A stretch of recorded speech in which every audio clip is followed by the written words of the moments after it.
አንዳንድ ጊዜ ታግሰሽው ሲያልፍ እንዴት ደስ ይላል። አንዳንዱን ነገር ንቀሽው ልታልፍ ይገባል። ቦታ ልትሰጪው አይገባም። ስታልፊው በጣም ደስ ይላል። አንዳንዱንማ እኔ አልናደድበትም፣ አልቆጣውም፣ ምንም አልለውም፣ ንቄ ነው የማልፈው። መታገስ፣ ታግሰሽ ማሳለፍ፣ ቶለሬት ማድረግ። አንዳንድ ጊዜ ታግሰሽው ሲያልፍ እንዴት ደስ ይላል። አንዳንድ ሁኔታዎችን ታግሰሽ፣ ለምሳሌ መልስ ልትሰጪ ብለሽ ስታልፊ እንዴት አይነት የሚሰማሽ የአሸናፊነት ድል። አሁን አንዳንድ ሰዎች ያጋጥሙሻል ሚዲያ ላይ ምናምን ዝም ብለው ተነስተው የሚወርዱብሽ እና መልስ መስጠት አቅቶሽ አይደለም፣ መናገር አቅቶሽ አይደለም። ግን እስቲ ልታገስቲ እና ታግሰሽ ያልፋል። አልፈሸዋል። በጣም ደስ ይላል። የቀድሞ ጠቅላይ ሚኒስትር መለስ ዜናዊ ከቃለ መጠይቃቸው በጣም ማስታውሰውን አንድ ነገር ልንገርሽ። አንድ ቀን እንትን ነበረ፣ ይሄ ፎርማል ሳይሆን ጋዜጠኛው ስለ ሕይወታቸው ይጠይቃቸዋል። ስለ ባለቤታቸው፣ ስለ ኑሯቸው ምናምን ይጠይቃቸዋል። እንግዲህ መለስ ዜናዊ ሜዲካል ስኩል ተማሪ ነበሩ። እኛ ትምህርት ቤት ነበሩ፣ ጥቁር አንበሳ። ድሮ ከኛ በፊት ነው፣ በጣም ሲኒየር ናቸው። ከዛ ወጥተው ነው፣ ከዛ ጦር ሜዳ አሳልፈዋል። ከዛ መጥተው ፕሬዚደንት ሆነዋል። ከዛ ጠቅላይ ሚኒስትር ሆነዋል። ጋዜጠኛው የጠየቃቸው ይሄን ሁሉ ያሳለፉትን ሰው ህይወት ምን አስተማረቾት ብሎ ጠየቃቸው። ህይወት ምን አስተማረቾት? ከዛ መለስ ዜናዊ በደንብ አሰቡና አንድ ቃል ነው ያሉት፣ ትዕግስት። ህይወት ምን አስተማረቾት? ከህይወት ምን ተማሩ? ትዕግስት። እችን አረሳት። ከዛ ሁሉ ላይፍ ኤክስፒሪየንስ አንድ ነገር የተናገሩት ትዕግስት። ህይወት ምን አስተማረች? ትዕግስት። ስታልፊው በጣም ደስ ይላል። አሸንፈሽ ስታልፊ በጣም ደስ ይላል። አንዱ የትዕግስት ክፍል አንዳንዱን ነገር በቃ ንቀሽ ማለፍ መቻል አለብሽ። ንቀሽው ልታልፍ ይገባል። ቦታ ልትሰጪው አይገባም። እና ንቆ ማለፍ የል ምክንያት የሚጣላሽን ሰው ታስቢውና ትተሽው ታልፈልሽ። አንድ ነገር ልንገርሽ ፍቅር፣ እኔና አንቺ ስንሰራ ከተናደድኩብሽ ስለማከብርሽ ነው። የምናደድብሽ ስለማከብርሽ ነው። እውነቴን ነው። ከተቆጣሁሽ ስለምወድሽ ነው። የምናደድብሽ ስላከበርኩሽ ነው። ከተቆጣሁሽ ስለምወድሽ ነው። አንዳንዱንማ እኔ አልናደድበትም፣ አልቆጣውም፣ ምንም አልለውም፣ ንቄ ነው የማልፈው። እንደዛ ነው። ግን እኔ በምወዳቸው ሰዎች ላይ ነው ከተናደድኩ የምናደደው። በማከብራቸው ሰዎች ላይ ነው የምቆጣው። ከአንቺ እንዴት አንቺ እኮ እንዲህ ነሽ፣ አንቺ እኮ እንዲህ ነሽ፣ ቫልዩሽ ከፍ ያለ እንዴት አደርጊያለሽ ብዬ ነው እንጂ ከናኩኝማ ንቄ ምንም ቦታ ማልሰጣቸው። አንደኛ እግዚአብሔር ያላከበራቸው ከሆኑ፣ ከዛ ደግሞ ሊከበሩ ፈቃደኞች ካልሆኑ አልናደድባቸውም፣ አልቆጣባቸውም። አሁን ይሄ እየተከተሉ የሚሳደቡ ሰዎች አሉ አይደል? ምንም በይ ስለምንም ነገር አሁን እየተከተሉ ይጮሃሉ። አልናደድባቸውም፣ አልቆጣባቸውም፣ ቦታ አልሰጣቸውም። ስብዬ ነው የማልፋቸው። እና ትዕግስት ግን ቅድስ ሜስ ነው የምታደርጊው። ትዕግስት ሲኖርሽ ግን ፔሽንስ፣ መልስ ልትሰጪ ብለሽ ልትናደጂ ብለሽ ከዚያ የሆነ ነገር ልታረጊ ብለሽ ዝም ብለሽው ስታልፊው ስታሸንፊ ድል ታገኛለሽ። እና በጣም ትልቅ የህይወት ማጣፈጫ ነው። የምናልፍባቸው መንገዶች ያበስሉናል። እኛ ፈቃደኞች ከሆንን የምናልፍባቸው እሳቶች ያበስሉናል። የምናልፍባቸው መከራዎች ያበስሉናል። ፍቅር ዩኒቨርሲቲ ትምህርት አያበስልሽም፣ አያበስልም። የኮሌጅ ትምህርት አያበስልም። ብዙ ስራ መስራትና ሀብት ማካበትም አያበስልሽም። ኢቭን መጽሐፍቶች በጣም ይረዱሻል፣ የተወሰነ ኮንትሪቢዩሽን አላቸው፣ ግን አያበስሉሽም። ላይፍ ነው የሚያበስለው። የምታልፊባት መንገድ ነች የምታበስለው፣ ወደ ማቹሪቲ የምታመጣሽ።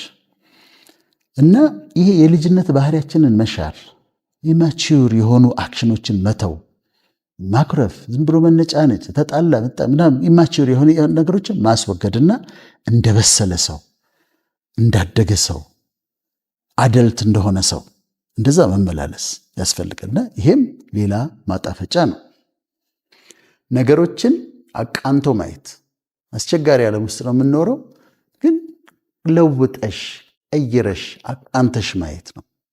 አሁን ቅድም ያልኩሽ ሰዎች አቃንቼ ላያቸው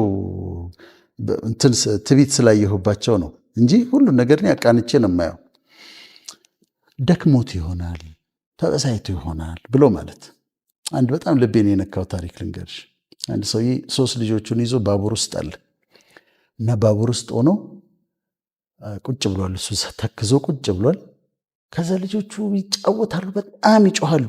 መኪና እንትን ውስጥ ባቡር ውስጥ በጣም ይጮሃሉ። ሌላ ሰው መጽሐፍ እያነበበ ተቀምጧል እና በጣም ረብሸውታል። ልጆቹ ረብሸውት እየተበሳጨ መጥቶ መጨረሻ ላይ ብድግ አለና ልጆችን አትቆጣም እንዲ ያሉ፣ ልጆች እንደዚህ ሲረብሹ አትቆጣቸውም እንዲ ያሉ። አባትየው ምን አለ መሰለሽ፣ ይኸውልህ አለው አሁን እኛ እየመጣን ያለ ነው ከሆስፒታል ነው አሉ እና የእነዚህ ልጆች እናታቸው ባለቤቴ ሞታለች አለ። ዛሬ ነው የሞተችው። እነሱ ልጆቹ አሁን የገጠማቸውን ነገር እንዴት መግለጽ እንዳለባቸው ስለማያውቁ፣ ምን መሆን እንዳለባቸው ስለማያውቁ ነርቨስ ሆነው እንደዚህ የሚሆኑት። እኔ ደግሞ በሐዘን ተጎድቼ ነው ማረገውን አላውቅም አለው። አሁን ያ መጽሐፍ አንባቢ አስቢው እንዴት እንደሚያዝን እንዴት እንደሚሰበር። ስለዚህ ግን ምን ሆነው ነው ምን ተፈጥሮ ነው እንዲህ ሊሆን እኮ ይችላል ብለሽ ማሰብ፣ አቃንተሽ ማሰብ። እንዲህ አይነት ነገር ገጥሟት ሊሆን ይችላል ብሎ ማሰብ። እኔ አንድ የገጠመኝን ልንገርሽና አንዲት ሴት አግኝቻት በጣም ትነጫነጫለች። ማለት አውቃታለሁ፣ ግን ከመጠን በላይ በፊት ከማውቃት ብላ ትነጫነጫለች። እድሜዋ ወደ 45 አካባቢ ነውና ቆጣ ንዴት ይላታል። አሁን እንደ ቅድሙ እንዲህ እኔ መቆጣታችን ማለት እችላለሁ፣ ግን የእሷ ግን ተለየ። ከዛ ዝም ብዬ ያሳለፍኳትና በሌላ ቀን ሳገኛት ሜኖፖዝ መጥቷል አልኳት። የወር አበባ እየቀረ ነው አልኳት። አዎ አለች። እና አሁን ይሄ ፍላሽንግ ምናምን አለሽ፣ ያልብሻል፣ ፊት መወበቅ፣ ፊት ማላብ ምናምን። አዎ። እና ያነጫንጭሻል፣ ትቆጫለሽ እንደዚህ። አዎ። ስለዚህ እቺ ሴት የተቆጣችኝ ለምንድን ነው? ሜኖፖዝ ስለመጣ ነው። ስለዚህ ትረጃታለሽ ማለት ነው። በእድሜዋን ታውቂያለሽ፣ በፊት ጸባዩን ታውቂያለሽ። አሁን ቆጣ ንዴት ሲላት ታውቂያለሽ። ስለዚህ ምን እንደሆነ ታውቂያለሽ። የወር አበባ ሊቀር ሲል ለተመልካች ግልጽ እንዲሆን መጀመሪያ ኢሬጉላር ይሆናል። በትክክል በየወሩ የሚመጣው ይቀርና በ2 ወር ይመጣል፣ አንዳንዴ በ15 ቀን ይመጣል። እየቆየ መምጣት ይጀምራል፣ ሆርሞናል ለውጦች ስላሉ። ከዛ በጣም ድንገት ይሄ ሃት ፍላሽስ ይባላል። ድንገት ይወብቃቸውና ፊታቸውን ያልባቸዋል፣ ይሞቃቸዋል። ጸባያቸው ላይ ለውጥ ይመጣል። ይናደዳሉ፣ ይቆጣሉ፣ ይነጫነጫሉ። አሁን ይህን አንደርስታንድ ማድረግ ያስፈልጋል። እሱ ብቻ አይደለም፣ ቤት ውስጥ በትዳር ሲኖሩ ወይም በስራ ቦታ ፒኤምኤስ አለ አይደለም፣ ፕሪሜንስትራል ሲንድሮም፣ የወር አበባ ሊመጣ 1 ቀን 2 ቀን ሲቀረው ጸባዩ ይቀየራል። ብዙ ሴቶች ላይ አለ። ይናደጣሉ፣ ይቆጣሉ፣ ያለቅሳሉ ምናምን። አሁን አንዳንድ ቤት ውስጥ ምንድነው የሆነችው ነው የሚለው ባል። ምንድነው የተፈጠረው? እንዴ ትናንትና ሰላም አልነበርሽም? እንዲ ግን እሱ አሁን ፒኤምኤስ ነው። ፖዚቲቭ ስትሆኝ እንዲህ እውቀቱም ያስፈልጋል። ነገሮችን ለውጠሽ እንዲህ ስለሆነ ይሆናል እኮ ደክሞት ይሆናል። የቅድሞቹ አይነት አሮጋንስ ሲሆን ታውቂዋለሽ። ትለይ እኔ አሮጋንስና ሚስ አንደርስታንዲንግ ግን እለያለሁ። ይሄ ትቢት ራሴ ትልቅ ነኝ ብሎ የሚያደርገውና እንዲህ አይነት ደግሞ ምትረጃቸዋሉ። ስለዚህ ፖዚቲቭ ስትሆኝ ስትለውጭው፣ ከዛ አንድ ነገር ሲደርስብሽ ለበጎ ነው። ከሌላ ነገር እግዚአብሔር እየጠበቀኝ ይሆናል ብለሽ ስታልፊው ፖዚቲቪቲ በጣም ይረዳል። የሆነ ጽሁፍ የሆነ ሰው ያወጣውን አይተው እዛ ላይ ገብተው ይናገራሉ እና ፖዚቲቪቲ ማጣት ነው የሚጎዳቸው። ግን እነሱ ነው እንትን ነው ቢተር ነው የሚሆኑት፣ መራራ ነው የሚሆኑትና አንቺ አይደለሽ የምትጎጂው። አሁን አላይም እንጂ እኔ አሁን ኔጌቲቭ ኮሜንት ባይ ሚስኪን ምናምን ብዬ ነው የማልፈው፣ አሳዝኖኝ ነው የማልፈው። እሱን ግን ይበላዋል። ይሄ ጥላቻው መራርነቱ እሱን ነው የሚጎዳው። ስለዚህ አንቺ ፖዚቲቭ መሆን ለአንቺ ይረዳሻል በጣም። ነገሮችን ቀለል አድርጎ ማየት፣ ማቅለል ሳይሆን ቀለል አድርጎ ማየት፣ ራስን አለማካበድ፣ ራስን ዝም ብሎ አለመካብ፣ ሲምፕል መሆን። አሁን ስለ ሴሌብሪቲስ አንድ ቦታ ስናገር ሴሌብሪቲስ ከሚቸገሩበት እነዚህ ታዋቂ ሰዎች ከሚቸገሩበት ነገር አንዱ ሰልፍ ኮንፋይንመንት ይባላል። ሰልፍ ኮንፋይንመንት ራሳቸው የሚፈጥሩት እስር ቤት አለ እና ምንድነው ሆም አሬስት ይባላል፣ ሃውስ አሬስት ይባላል። ሃውስ አሬስት ውስጥ ይቀመጣሉ። ለምንድን ነው? ሊወጡ ሲሉ እንትን ይላሉ፣ ይጨነቃሉ። በጣም መዋብ አለባቸው፣ በጣም መልበስ አለባቸው፣ የህዝቡን ኤክስፔክቴሽን ያሉ። ስለዚህ በጣም ካልዘነጡ መውጣት አይፈልጉም፣ ግሮሰሪ አይሄዱም፣ ወክ አያደርጉም፣ ሞል አይሄዱም፣ የትም አይሄዱም። ስለዚህ አሁን እየቀነሱ ይመጡና ከዛ ሰልፍ ኮንፋይንድ ይሆናሉ፣ እንደ እስረኛ መኖር ይጀምራሉ። እኔ ራሴን ታዋቂ ነኝ ማለት አይደለም፣ ግን አንዱ ህይወቴን ያቀለልኩበት ነገር ራሴን ሲምፕል አድርጌ ማየት ነው። ግሮሰሪ ሄዳለሁ። ግሮሰሪ አሁን ከቢሮ የታች ሸዋ ሱፐር ማርኬት አለች። በየቀኑ ሳልገባ ቀራለሁ። ገብቼ የምፈልጋትን ነገር ፒክ አድርጌ አንዲት ነገር ልትሆን ትችላለች። አሜሪካ ያለው እነዚህ ትላልቅ በጣም ዲስቲንጉሽድ የሆኑ ፕሮፌሽናል ነጮች ሆነው ግሮሰሪ ገብቶ 2 ድንችና 2 ሽንኩርት ገዝቶ ይወጣል። ትልቅ እንትን ስቶር ገብቶ የፉድ ስቶር ገብቶ 2 ሽንኩርት 2 ድንች ገዝቶ ይወጣል። እኔ ግሮሰሪ ገባለሁ፣ እወጣለሁ። ስታልፊ ደግሞ ይሄ መንገድ ዳር ያሉ ግሮሰሪዎች አሉ ሰፈር ውስጥ፣ እሱ እንደዛ 1 ኪሎ ሎሚ ያቀብለኝ ይላል፣ 1 ኪሎ ቲማቲም ያቀብለኝ ይላል። ሲጋራ አልጠየቁት አይደለም፣ ንጹህ ነገር ነው። ስለዚህ ምን ችግር አለ? ሰዎች ሊኖሩ ይችላሉ። እና ራሴን ሲምፕል ማድረግን እለማመዳለሁ በላይፍ ስታይል። ስለዚህ በህዝቡ መካከል ነው የምመላለሰው፣ ወክ አረጋለሁ፣ ሰላም ካሉኝ ሰላም እላለሁ። ሰልፊ ከተነስች ብዬ ሰልፊ ተነስቼ ሄዳለሁ። ታትስ ኦኬ። ሲምፕል ማድረግ ህይወትን ያጣፍጣል። ስልክ ሰዎች ሲደውሉ እኔ ጋ አላካብድባቸውም። ሰላም ማልበል ምናምን አላቸው። ፍሬንድሊ ለመሆን እሞክራለሁ። ሲምፕል አድርጌ ራሴን አቀርባለሁ። ሳገኛቸው አላስጨንቃቸውም። በቃ ሲምፕል ሆኜ ነው የማገኛቸው። እና ራስን ቀለል አድርጎ መያዝ ላይፍ ስታይልሽ እንደዛ ስታደርጊ ጥሩ ነው። ሀብት ሲኖር እንኳን አንዳንድ በጣም ገንዘብ ያላቸው ሰዎች ቤት ስትሄጂ ራት ይቀርባል አይደለም? 6 አይነት ወጥ ይቀርባል። አሁን ምን ያደርጋል? 6 አይነት ወጥ ቀለል ማድረግ ሲምፕል ማድረግ ይቻል ነበረ። ዝም ብሎ ሽሮ፣ ጎመን እንደዚች ቀለል ማድረግ ላይፍ ስታይሉ ማቅለል።